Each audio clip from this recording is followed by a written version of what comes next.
अस्सलाम वालेकुम, welcome to my YouTube channel learning with G. आज हम लोगों का लेसन नंबर 6 से स्टार्ट हो रहा है। मैंने अभी तक आपके साथ लेसन नंबर 5 तक शेयर किए हैं लेक्चर्स। आई होप कि वो वीडियो भी आपको समझ में आ गई होगी, वो लेक्चर्स आपको समझ में आ गए होंगे।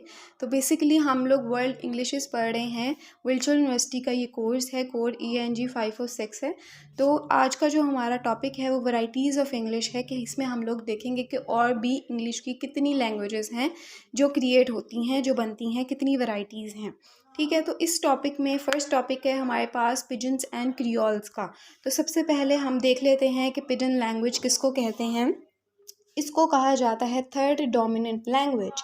ठीक है, ओरिजिन हुआ था इसका इंग्लैंड में। It is nobody's native language may rise when two speakers of different languages with no common language try to have a makeshift conversation. अब इसको पिजन लैंग्वेज को इन शॉर्ट इन उर्दू कहा जाता है कि जब दो स्पीकर्स हों, उनकी कोई आपस में कॉमन लैंग्वेज ना हो, लाइक ये कि एक इंग्लिश बोलने वाला स्पीकर है और दूसरा जो है वो हमारे पास उर्दू बोलने वाला स्पीकर है, तो दोनों को आपस में एक दूसरे की लैंग्वेज नहीं आती है। मीन्स ये कि दोनों की कॉमन लैंग्वेज नहीं है, वो एक दूसरे की लैंग्वेज को समझ नहीं पाते हैं। इसी वजह से वो एक थर्ड लैंग्वेज को यूज़ करते हैं अपनी कम्युनिकेशन को समझाने के लिए, अपनी बात को समझाने के लिए वो एक लैंग्वेज को यूज़ कर रहे होते हैं। वो एक नई लैंग्वेज क्रिएट कर रहे होते हैं बेसिकली। उसको हम पिजन लैंग्वेज कहते हैं, जो third person third language create हो जाती है, थर्ड डोमिनेंट लैंग्वेज। इसीलिए इसको कहा जाता है क्योंकि एक तो उसकी अपनी लैंग्वेज है और दूसरे की लैंग्वेज है। ठीक है, अब वो अपनी बात को समझाने के लिए इस लैंग्वेज को यूज़ कर रहे होते हैं। ठीक है, मतलब कुछ वर्ड्स वो इंग्लिश के यूज़ कर रहे होते हैं, कुछ वर्ड वो उर्दू के यूज़ कर रहे होते हैं, कि हमारी जो बात है या हमारी जो कम्युनिकेशन है, हमारा जो मतलब हम समझाना चाह रहे हैं, जो वो नेक्स्ट पर्सन को समझ में आ जाए। ठीक है, जिससे भी वो कन्वर्सेशन कर रहे हैं। तो अगेन रिपीट कर दूँ इसकी definition. It is nobody's native language. ये किसी की भी नेटिव लैंग्वेज नहीं होती है। may rise when two speakers of different languages with no common language try to have a makeshift conversation. अब it can only exist for one speech event। ये एक ही स्पीच इवेंट में एग्जिस्ट करती है। अब most pidgins are based on European languages. अब बहुत सारे जो पिजन लैंग्वेजेस हैं वो यूरोपियन लैंग्वेजेस में ही बेस्ड करते हैं। ठीक है, अब इंग्लिश में हमें जो है वो पिजन लैंग्वेज मिलती है, फ्रेंच में, स्पेनिश में, डच में। ठीक है, अब पिजन जो है वो हमें इसकी एग्जांपल आप इस तरह से लिख सकते हैं कि यूरोपियन और वियतनाम में हमें पिजन लैंग्वेजेस देखने को मिल जाती हैं। यूरोपियन में फर्दर आती हैं कि इंग्लिश, जैसे मैंने आपको बताया, इंग्लिश आ गई, फ्रेंच आ गई, स्पेनिश आ गई, डच आ गई। तो बेसिकली इसकी जो टाइप है, जो इसकी एग्जांपल है वो आप इसी तरह से लिखेंगे। यूरोपियन एंड वियतनाम में पिजन लैंग्वेजेस को देखा जाता था। अब यहाँ पे जो है वो आता है हमारे पास कि speakers of different languages interact with one another result in transfer of linguistic features. तो बेसिकली आपको मैंने जो है वो डेफिनेशन यहाँ पे शेयर कर दी है आपके साथ। ठीक है, आप लोगों ने वो डेफिनेशन गौर से सुन लेनी है क्योंकि वो इतनी मुश्किल नहीं है, मैंने उर्दू में आपको एक्सप्लेन किया है। तो यहाँ से आप लोगों ने इसके पॉइंट्स रीड आउट कर लेने हैं ताकि आपको पता हो कि आपने पेपर में जो है वो इसकी इंग्लिश में किस तरह से इसको लिखना है।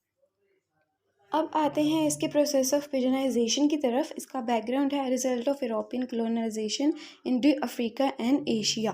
तो इसमें क्या है, इसमें क्या बात कर रहे हैं वो लोग कि अफ्रीका एंड एशिया में यूरोपियन कॉलोनाइजेशन के रिज़ल्ट में हमें ये पिजन लैंग्वेज को देखने को मिलती है, हमें यूज़ की हुई नज़र आती है। जब अफ्रीका एंड एशिया की जो है पर्सनस जो हैं वो कॉलोनाइजेशन हमें देखने को मिली, तब हमें इसके रिज़ल्ट में ये जो है पिजन लैंग्वेज देखने को मिली। तो बैकग्राउंड इसका ये हो गया। ठीक है, न्यू वर्ल्ड स्लेवरी है background. Slaves were deliberately drawn from a variety of language backgrounds. ठीक है, उसके बाद बैकग्राउंड आता है कि communication was needed between slave master and slave, slave and slave. तो ये वाले जो पर्सन्स थे वो आपस में कम्युनिकेट करते थे एक दूसरे के साथ। स्लेव्स होते थे, ठीक है, एंड स्लेव्स होते थे, स्लेव मास्टर्स होते थे एंड स्लेव्स होते थे। तो इस टाइम पीरियड में पिजन लैंग्वेज को ये लोग जो हैं वो यूज़ करते थे अपनी कम्युनिकेशन के लिए। ठीक है, रिपीट कर देती हूँ उसका बैकग्राउंड कि हमें जो है वो यूरोपियन कॉलोनाइजेशन जब हो रही थी, एक जगह से दूसरी जगह जब लोग ट्रांसफ़र हो रहे थे, शिफ्ट हो रहे थे, तो अफ्रीका एंड एशिया के यूरोपियन कॉलोनाइजेशन की बात हो रही है। तब हमें उसके रिज़ल्ट में पिजन लैंग्वेज जो है वो देखने को मिलती है कि जब ज़ाहिरी सी बात है, जब एक पर्सन या काफ़ी लोग एक जगह से दूसरी जगह शिफ्ट कर रहे होंगे, ठीक है, उन्हें एक दूसरे की लैंग्वेज भी यूज़ करनी नहीं आ रही होगी या पता ही नहीं होगा।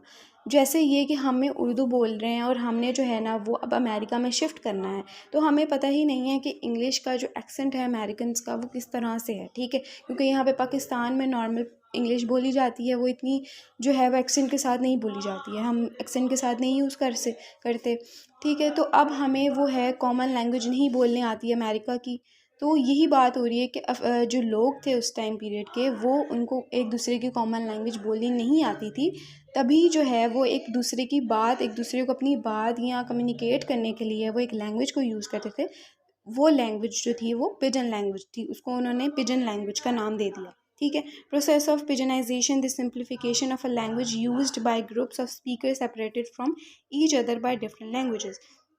तो यहाँ से आप लोगों ने इसका जो है ना वो प्रोसेस रीड आउट कर लेना है, ठीक है। अ डोमिनेंट यूरोपियन लैंग्वेज, जिस तरह से मैंने आपको बताया है कि ये जो है वो इसका ओरिजिन इंग्लैंड में हुआ था, ठीक है, और ये थर्ड डोमिनेंट लैंग्वेज है। तो यहाँ से आप इसका जो है ना वो प्रोसेस लिख सकते हैं इसका, जो ऑलरेडी मैं आपको बता चुकी हूँ। उसके बाद प्रोसेस ऑफ पिजनाइजेशन 2 है simplification of dominant language, the need for restricted communication, simplification for of the dominant language has simplified grammar. इसकी सिंप्लीफाइड ग्रामर है, ठीक है, सिंपल सिंपल से वर्ड वो यूज़ करते थे, ठीक है, लेस मॉर्फोलॉजी है। उसके बाद एग्जांपल्स आते हैं, 2 बिग न्यूज़पेपर्स हैं, 3 टॉल गर्ल्स हैं, ठीक है। यहाँ से आप लोगों ने देख लेना है कि थर्ड डोमिनेंट लैंग्वेज जैसे ब्रॉज है, तो वो जो है वो ब्रॉज को फ्रेंड कहा जाता है, मेल फ्रेंड कहा जाता है, लेकिन वो इसको ब्रॉज से प्रोनाउंस करते थे। तो ब्रॉज जो है वो पिजन लैंग्वेज है बेसिकली, ठीक है।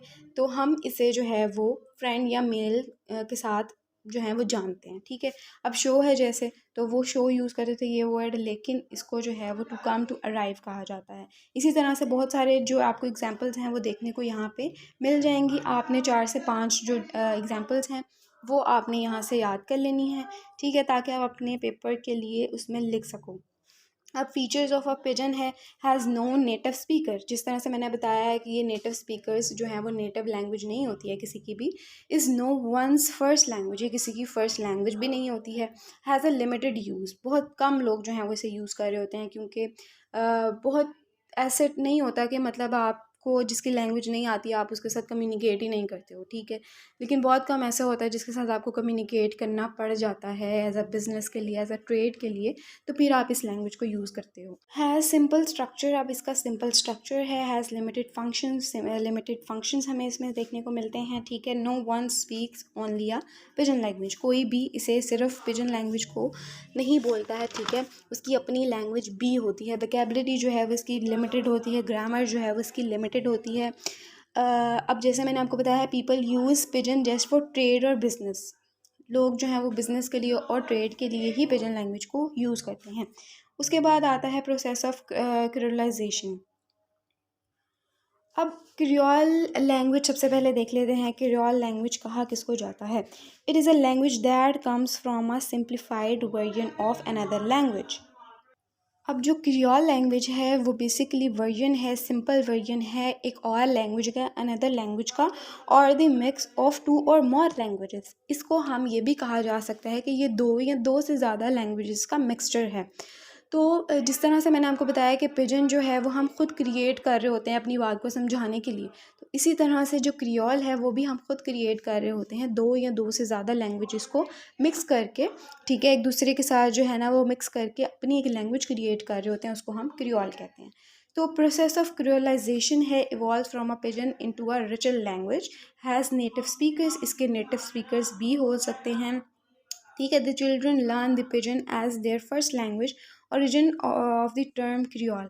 अब इसका जो है वो बेसिकली आपको सारा जो है ना वो डाटा बताया गया है, इसकी इन्फॉर्मेशन बताई गई है, ठीक है। अब जिस तरह से जो है ना वो क्रियोल का हम लोगों ने देखा था ना कि सॉरी पिजन का हम लोगों ने देखा था एग्जाम्पल, इसी तरह से क्रियोल की एग्जाम्पल है French based pigeon, English based pigeon. अब फ्रेंच में जो है वो हमें पिजन देखने को मिलता है, इंग्लिश में हमें पिजन देखने को मिलता है, to get the status of creole, ठीक है। अब यहाँ पे इसकी एग्जांपल आप ये वाली लिख सकते हो, यहाँ पे आपको एग्जांपल्स और भी मिल जाएंगे, डिटेल मिल जाएगी। प्रोसेस ऑफ क्रियोलाइजेशन 2 है, most pidgins are lingua franca existing to meet temporary local needs.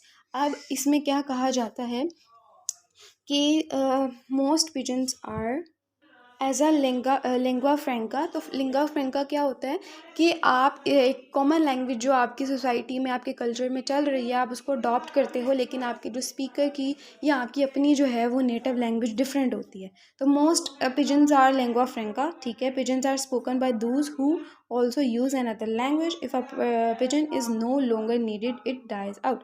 तो बेसिकली आप लोगों ने इसमें से इम्पॉर्टेंट जो चीज़ें हैं ना वो आप लोगों ने लिख लेनी है एक साइड पे, ठीक है। उसको सारे को लिखने की ज़रूरत नहीं है, कुछ पॉइंट्स जो मेन आपको लगते हैं, बाकी कंसेप्ट आपके साथ मैंने शेयर किया है, ठीक है। आप लोग जो हैं वो गूगल से भी एक कहते हैं ना कि मतलब एक डाटा कलेक्ट कर सकते हो, ठीक है। और आगे आता है हमारा डीकोलोनाइजेशन।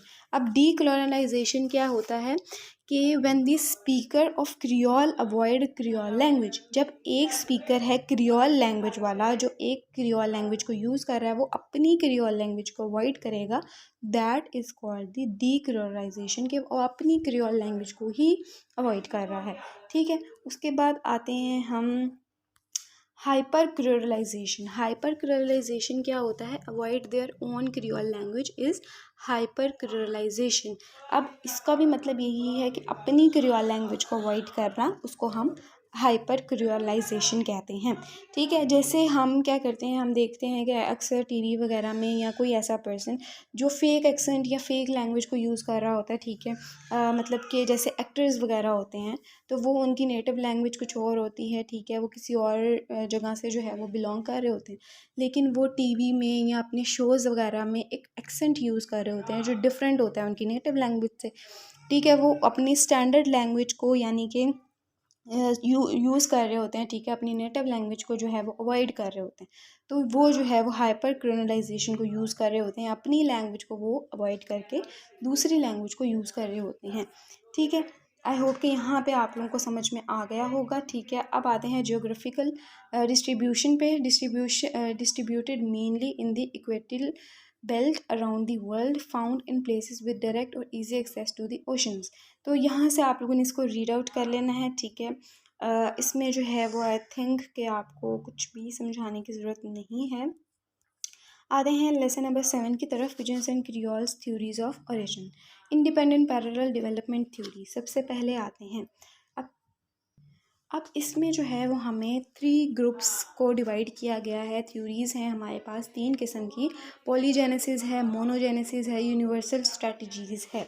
तो सबसे पहले है पॉलीजेनेसिस, इवॉल्व फ्रॉम वेरियस सोर्सेज। अब ये जो है वेरियस बहुत सारे सोर्सेज में इवॉल्व करती है, या ये कह लें कि ये बहुत सारे वेरियस सोर्सेज में हमें देखने को मिल जाती है, ठीक है। अब इसमें ये है कि इसमें हमें सेवरल लैंग्वेजेस मिल जाती हैं that evolve independent with one and other, ठीक है, जो इवॉल्व करती है independently one with one and other, ठीक है, एक दूसरे के साथ वो इंडिपेंडेंटली इवॉल्व कर रही होती हैं। सेवरल लैंग्वेजेस या वेरियस सोर्सेज आप कह सकते हैं, ठीक है। सेकंड पे आता है हमारे पास मोनोजेनेसिस, जो इवॉल्व करता है फ्रॉम अ सिंगल सोर्स। जिस तरह से हमने पॉलीजेनेसिस कहा कि वो वेरियस सोर्सेज में जो है ना वो हमें लाइनेज देखने को मिलता है या इंडिपेंडेंटली वो इवॉल्व कर रहा होता है, लेकिन जो मोनोजेनेसिस है वो हमें सिंगल सोर्स में, एक ही सोर्स में या एक ही लाइनेज में हमें देखने को मिलता है। उसके बाद यूनिवर्सल स्ट्रेटजीज़ है, ड्राइव फ्रॉम यूनिवर्सल स्ट्रेटजीज़।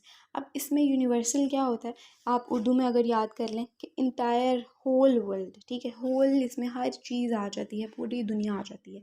तो यूनिवर्सल स्ट्रेटजीज़ जो हमें यूनिवर्सली देखने को मिलती है, पूरी दुनिया में हमें जो है वो देखने को मिलती है, ये वाली थ्योरी। अब the independent parallel development theory polygenetic, जिस तरह से मैंने आपको कहा है इंडिपेंडेंट होती है वो, ठीक है, independently with one and other के साथ वो इवॉल्व कर रही होती है। Pidgins and creole develop independently from varieties of origin.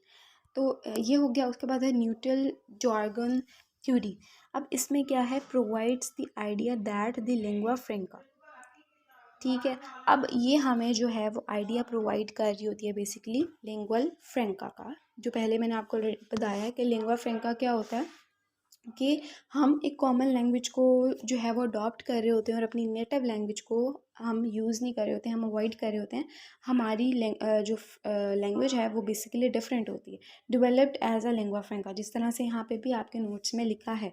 तो हमें यहाँ पे इसका जो है ना वो आइडिया मिलता है लिंग्वा फ्रैंका का। ठीक है, आप लिंग्वा फ्रैंका को जो है ना वो एक्सप्लेन कर सकते हो आगे। ठीक है, उसके बाद आता है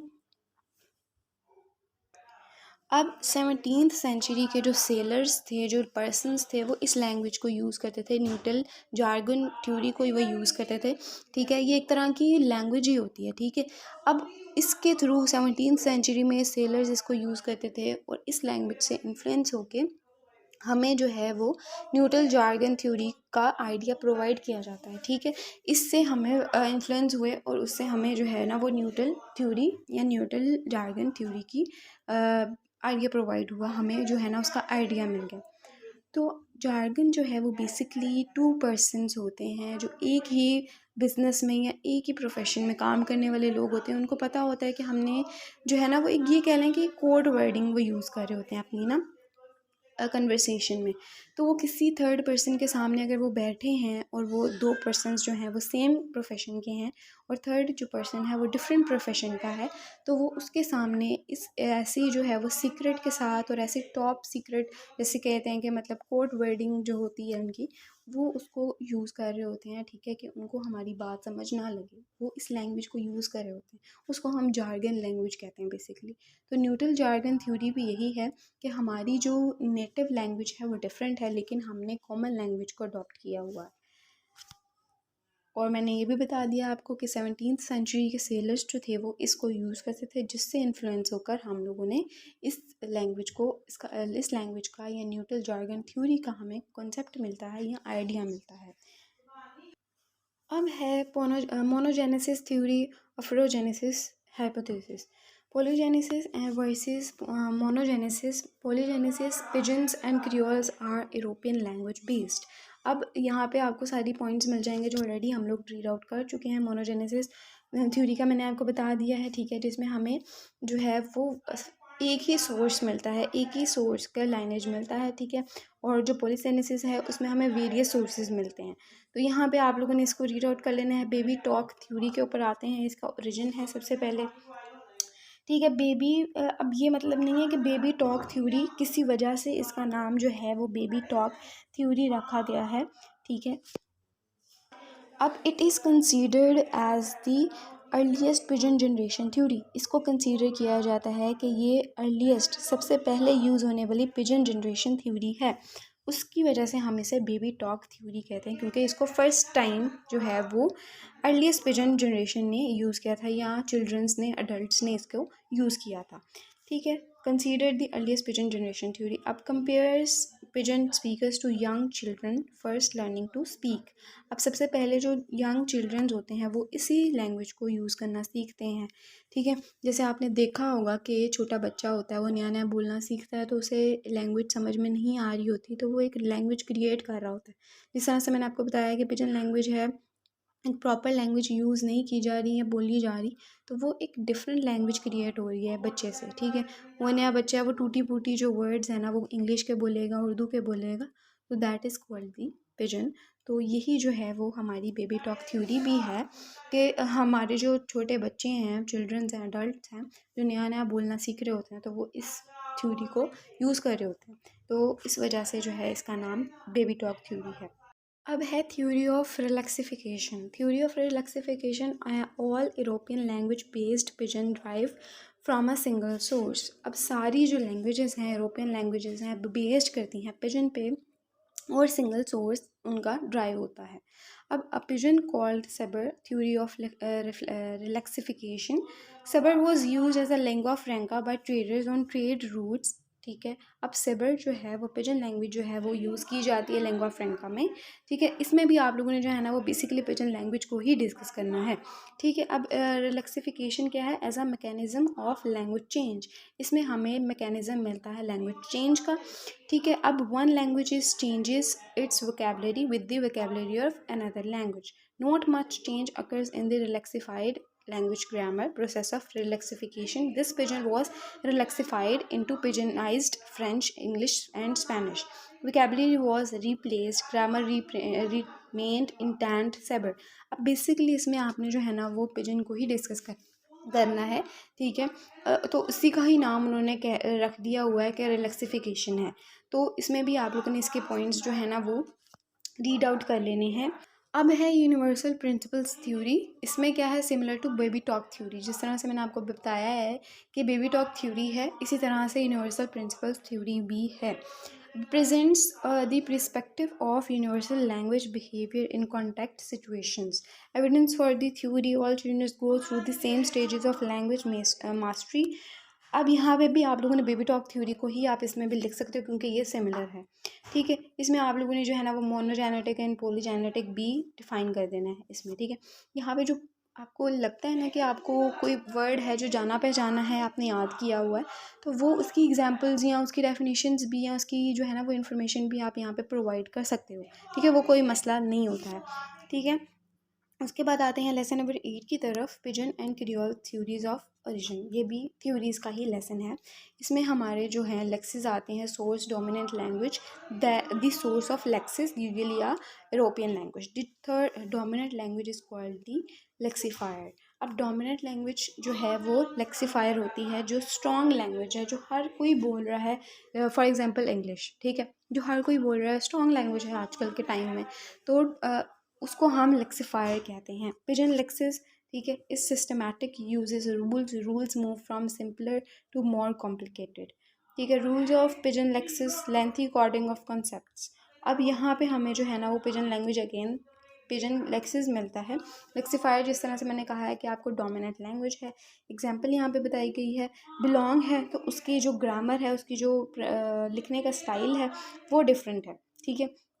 उसके बाद है पापा बिलोंग मी माय फादर। तो इसको जो है हम इस आज के टाइम में, आज के इंग्लिश ग्रामर में हम लोग इस तरह से प्रोनाउंस करते हैं या लिखते हैं, लेकिन पहले जो पिजन लैंग्वेज थी यूरोपियन लैंग्वेजेस में, तो उसको हम डिफरेंटली प्रोनाउंस करते थे, डिफरेंटली लिखते थे, ठीक है। यहाँ से एग्जांपल्स आप लोगों ने याद कर लेनी है। फिनोलॉजी है, फिनोलॉजी में हम लोग क्या करते हैं, साउंड्स को स्टडी करते हैं बेसिकली। तो रिडक्शन ऑफ साउंड्स, वाउल्स, ठीक है। इसमें हम लोगों ने फिनोलॉजी की डेफिनेशन लिख देनी है। Have fewer sounds that the corresponding standard languages. अब some Caribbean pidgins have 12 compare to American English 17 and British English 20 vowels. ये वाली लाइन आप लोगों ने अच्छे से याद कर लेनी है, ठीक है। एग्जाम्पल्स में आते हैं, वाउल आता है जैसे लॉन्ग वाउल, शॉर्ट वाउल, तो आपने उसकी एग्जांपल्स याद कर लेनी है। डीप है, लॉन्ग, ठीक है। शॉर्ट वाउल है तो डिप होगा। ईट है, इसी तरह से वॉक है, वर्क है, तो इसकी एग्जांपल्स आप लोगों ने यहाँ से याद कर लेनी है, ठीक है। उसके बाद ग्रामर आते हैं, ग्रामर 1 पे आते हैं। Pidgins show a simplification of linguistic structure. Morphology, grammar में आपकी मॉर्फोलॉजी आती है जिसमें हम स्ट्रक्चर देखते हैं कि किस तरह से सेंटेंसेस को बनाना है, किस तरह से वर्ड्स जो हैं वो, एक शॉर्ट वर्ड है, एक सेंटेंस है, वो किस तरह से जो है ना वो फॉर्म होता है, वो किस तरह से बनता है। New inflections in nouns and verbs, nouns not mark the for case, number and gender, verbs have no tense marker. Grammar, morphology, तो इसमें आपने मॉर्फोलॉजी की डेफिनेशन डाल देनी है, इन्फ्लेक्शनल, डेरिवेशनल डाल देना है, ठीक है। उसके बाद आता है हमारे पास एग्जांपल्स आती हैं, एग्जांपल्स आप लोगों ने शेयर कर देनी है। अब ग्रामर 2 है, ग्रामर सेंटेंस स्ट्रक्चर। जिस तरह से मॉर्फोलॉजी में हम देखते हैं सेंटेंस का स्ट्रक्चर, वर्ड का स्ट्रक्चर, तो इसी तरह से negative formed with a negative particle no. हमने जब नेगेटिव सेंटेंस को फॉर्म करना होता है तो हम नो को यूज़ कर रहे होते हैं। तो ये एक ग्रामर का ही वर्ड है जो हम शुरू से देखते आ रहे हैं कि हमने कोई किसी को ना करनी है या कोई सेंटेंस में जो है ना वो नो सॉरी मतलब कि ये काम हम नहीं कर सकते, तो हम उसे सिंपली नो का वर्ड यूज़ कर देंगे अपने सेंटेंस में। इस तरह से आपको एग्जांपल्स नीचे मिल जाएंगे। जॉन नो वॉन्ट गो, जो John does not want to go. तो हर जो है टेंस में अपने तरीके से नो को यूज़ किया जाता है। कहीं पे सिंपली नो लिखा जाता है, कहीं पे डज नॉट लिखा जाता है, कहीं पे कांट लिखा जाता है। तो हर जगह में जो है वो अपने तरीके से, अपने टेंस के अकॉर्डिंग, अपनी ग्रामर के अकॉर्डिंग जो है वो यूज़ किया जाता है। अब है सोशल फंक्शंस हैं used perform a wide range of social functions. अब ये जो है इसमें हमें सोशल फंक्शंस बहुत सारे देखने को मिलते हैं, वाइड रेंज मिलती है। यूज्ड इन एजुकेशन, एजुकेशन में हमें मिलता है, लिटरेचर में मिलता है, मास मीडिया में मिलता है, एडवर्टाइजिंग में मिलता है। ठीक है, तो यहाँ पे हमें जो है ना वो देखने को मिलते हैं फंक्शंस। जैसे यहाँ पे एग्जांपल में लिखा है लिटरेचर इंग्लिश वर्जन है, तो वो अपने लिटरेचर के अकॉर्डिंग अपने जो है ना वो ग्रामर के अकॉर्डिंग उसको जो है ना वो लिख रहे होंगे या प्रोनाउंस कर रहे होंगे। ठीक है, तो लैंग्वेज को उसके बाद जैसे यहाँ पे एडवर्टाइजिंग है तो कोलगेट है, उसकी वो एडवर्टाइजमेंट कर रहे हैं तो वो उसको अपने लैंग्वेज में यूज़ कर रहे होंगे। जैसे हम बाहर के जो है चाइना में देख रहे होते हैं या कोरिया में देख रहे होते हैं, तो वो अपने लैंग्वेज को यूज़ करते हुए उसकी एडवर्टाइजिंग कर रहे होते हैं टूथपेस्ट की या कोलगेट की। तो डिफरेंट जो जगह हैं, डिफरेंट जो कंट्रीज़ हैं, वो अपनी लैंग्वेज को यूज़ करते हुए उस एक ही चीज़ को उसकी प्रमोशन कर रहे होते हैं, उसकी एडवर्टाइजमेंट कर रहे होते हैं। अब है creole development in the US and UK. Originated from the Atlantic Creoles of West Africa and Caribbean, a combination of Creole and a form of non-standard English, also called Black Talk, Nation language, Black slang, symbol of group identity used as a symbol of group identity by British black children, British black adolescents, white adolescents, recognisation. अब इसमें जो है वो हमें creole की development देखने को मिलती है यूएस एंड यूके में। ठीक है, यहाँ से अपने पॉइंट्स याद कर लेने हैं। ठीक है, रिकॉलोनाइजेशन की डेफिनेशन आपको मैंने ऑलरेडी बता दी, वो आप लोगों ने इसमें डाल देनी है। उसके बाद आते हैं हम अपने नीचे लेसन नंबर 9 की तरफ, models and classification English as a native language. अब distinction between native speakers and non native speakers. Native speakers कौन से होते हैं?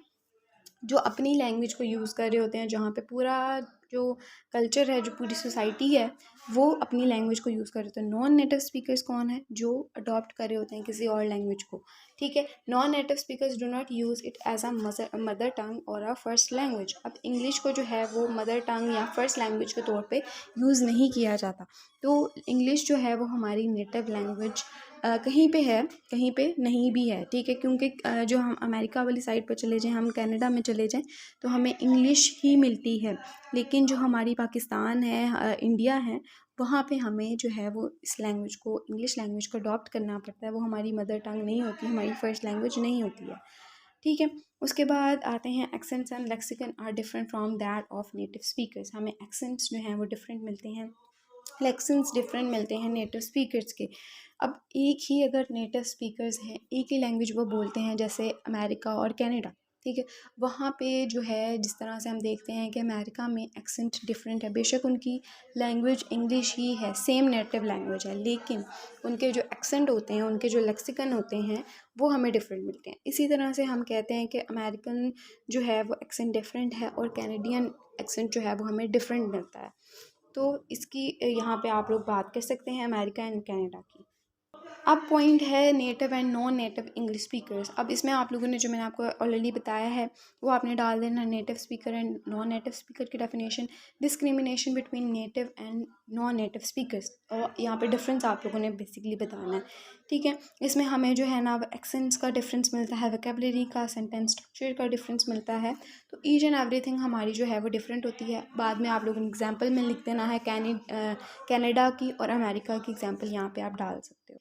या आप लोग जो है वो बाहर की किसी कंट्री का नाम लिख के अपनी यहाँ पे पाकिस्तान की कंट्री का नाम लिख सकते हो, क्योंकि जिस तरह से हम जो है वो इंग्लिश लैंग्वेज को अडॉप्ट कर रहे होते हैं, तो हम नॉन नेटिव स्पीकर्स हैं। ठीक है, हमारी अपनी वो लैंग्वेज नहीं है, हमारी फर्स्ट लैंग्वेज नहीं है, हम उसे अडॉप्ट कर रहे होते हैं, उसको लर्न कर रहे होते हैं। तो इसकी आप लोगों ने डेफिनेशन यहाँ पे डाल देनी है। अब है English as a foreign language. English को फॉरेन लैंग्वेज ही कहा जाता है बेसिकली हमारे यहाँ पे पाकिस्तान में, कि हम लोग जब बाहर की कंट्री में जा रहे होते हैं किसी स्टडी पर्पज़ के लिए, किसी बिज़नेस पर्पज़ के लिए या किसी ट्रेड के लिए, तो हम जो है वो फॉरेन लैंग्वेज को यूज़ कर रहे होते हैं। हम लोग जो है वो इंग्लिश को अडॉप्ट कर रहे होते हैं, उसको सीख रहे होते हैं, बाकायदा जो है उसकी क्लासेस ले रहे होते हैं, उसको जो है उसके टेस्ट क्लियर कर रहे होते हैं।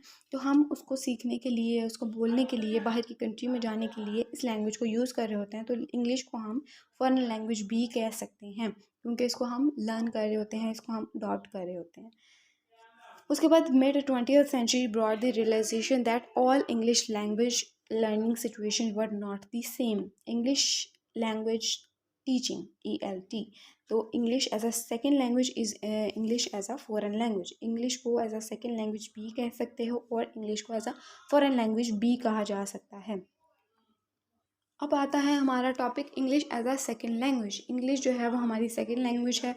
वही बात कि हम जो है वो इसे अडॉप्ट करते हैं, इसको हम लर्न करते हैं, इसको हम अंडरस्टैंड करते हैं, ठीक है, और फिर जाके हम इसे अपनी डेली लाइफ में यूज़ करते हैं, अपने फ्रेंड्स के साथ, अपने स्कूल वगैरह में इसको हम लोग यूज़ करते हैं, ठीक है। जैसे हम अपनी जो है ना वो एजुकेशन के लिए जाते हैं तो वहाँ पे हम कहते हैं कि हमारे जो टीचर्स हैं, हम अपने बच्चों को इंग्लिश मीडियम स्कूल्स में भेज रहे होते हैं और कहते हैं कि हम मतलब हम चाहते हैं कि हमारे बच्चे जो हैं वो इंग्लिश बोलें।